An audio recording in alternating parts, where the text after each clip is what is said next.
નમસ્કાર મિત્રો, આજે આપણે એક નવા ટોપિક સાથે રજૂ થયા છીએ. આપણે અલગ અલગ કામગીરી માટે સ્ટેમ્પની જરૂર પડતી હોય છે, જેમ કે આવકનો દાખલો કરાવવો, જાતિનો દાખલો હોય કે કોઈ જગ્યાએ જમીનના કામમાં જરૂર પડે એટલે આપણે સ્ટેમ્પ કઢાવવા છે. એટલે સ્ટેમ્પ જે કચેરી છે ત્યાંથી આપણે એક ફોર્મ આપવામાં આવે છે. જે ફોર્મ આવા પ્રકારનું કંઈક હોય છે. ફોર્મ કેવી રીતે ભરવું એની વિગતો આજે આપણે ચર્ચા કરવાના છીએ. સૌપ્રથમ આપણે આ ફોર્મ હાથમાં લઈએ એટલે ઉપર સૌથી ઉપર લખી છે તારીખ. જે તારીખે તમારે સ્ટેમ્પ કઢાવવાનો હોય ત્યાં તારીખ લખવાની છે. બાજુમાં સ્ટેમ્પ આર્ટિકલ છે.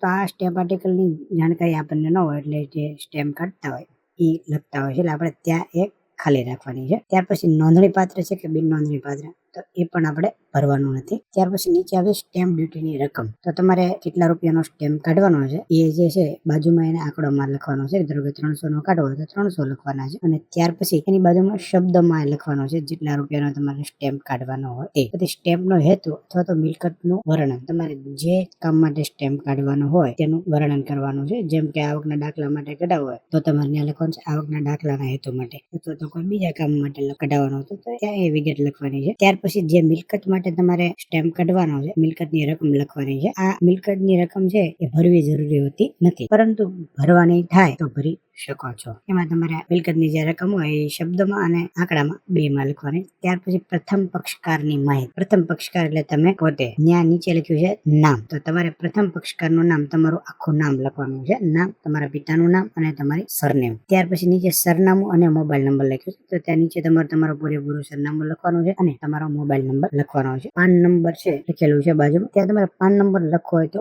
લખી શકો છો, નહીં લખવાની જરૂરિયાત નથી. બીજા પક્ષકારની વિગત. બીજા પક્ષકારની વિગત એવી હોય છે કે કોઈ વ્યક્તિએ વેચાણ કર્યું હોય તો આમાં બીજો પક્ષકાર હોય, ખરીદનાર. વેચનાર અને ખરીદનાર એવી રીતના બે હોય. તો બીજા પક્ષકારમાં જો તમે વેચાણ માટે સ્ટેમ્પ કરતા હોય અથવા તો કોઈ એવું કામ હોય કે જ્યાં બે પાર્ટી સામી હોય અને બે, તો બીજા વ્યક્તિમાં બીજા પક્ષકારની માહિતી, જેમ આપણે પ્રથમ પક્ષકારની માહિતી લખી એ રીતના બીજા પક્ષકારની માહિતી પણ લખી દેવાની છે. ત્યાર પછી નીચે આવશો તો સ્ટેમ્પ ડ્યુટી ચૂકવણીની વિગતો લખી છે. સ્ટેમ્પ ડ્યુટીની ચૂકવણી કરનાર કોણ છે? પ્રથમ પક્ષકાર કરે છે ચૂકવણી કે બીજા પક્ષકાર? એમાં બે બોક્સ આપેલા છે. પ્રથમ પક્ષકાર ચૂકવણી કરતા હોય તો પ્રથમ પક્ષકારના બોક્સમાં ટિક કરવાનું છે, અને બીજા પક્ષકાર છે એટલે ચૂકવણી કરતા હોય તો બીજા પક્ષકારમાં ટિક કરવાનું છે. ત્યાર પછી ચૂકવણીનો પ્રકાર, તમે રોકડ આપો છો, ચેક આપો છો કે ડિજિટલ થી, એવી રીતે 3 ઓપ્શન છે. તો ત્રણેય ઓપ્શનમાંથી જે રીતે તમે ચૂકવણી કરતા હો તે પ્રમાણે ના બોક્સમાં તમારે ટિક કરવાની છે. પછી નીચે લખ્યું ઉપર દર્શાવેલ તમામ માહિતી મારી જાણ મુજબની અને સંપૂર્ણ સાચી છે. પછી સ્ટેમ્પનું પ્રિવ્યુ કોમ્પ્યુટર પર ચકાસવામાં આવેલ છે, એટલે કે તમને જયારે સ્ટેમ્પ તૈયાર કરીને આપે ત્યારે તમને કોમ્પ્યુટરમાં દેખાડશે કે આ પ્રમાણેનો સ્ટેમ્પ છે,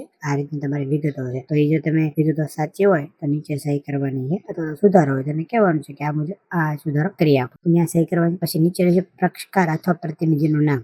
જે વ્યક્તિ સ્ટેમ્પ લેવા જાય તેનું નામ લખવાનું છે અને એની બાજુમાં લખ્યું છે સહી, એટલે ત્યાં તમારે સહી કરવાની છે. પછી આવી જશો કે નીચે આપણે ઓપ્શન છે જે આ વચ્ચેની જે વિગતો છે, કલર પેપરની સ્ટેશનરી, એસએસસી ઓફિસનો ઉપયોગી, બધું ત્યાં જે છે સ્ટેમ્પ ઓપરેટર છે એમને ભરવાનું છે. નીચે આવેલું સ્ટેમ્પ ડ્યુટી ચૂકવનારનું નામ, તમારું ત્યાં નામ લખવાનું આવશે, અને સ્ટેમ્પ ડ્યુટીની રકમ, તો ત્યાં તમારે જે ચૂકવણી તમે કરી હોય એ ચૂકવણી રકમ લખવાની છે.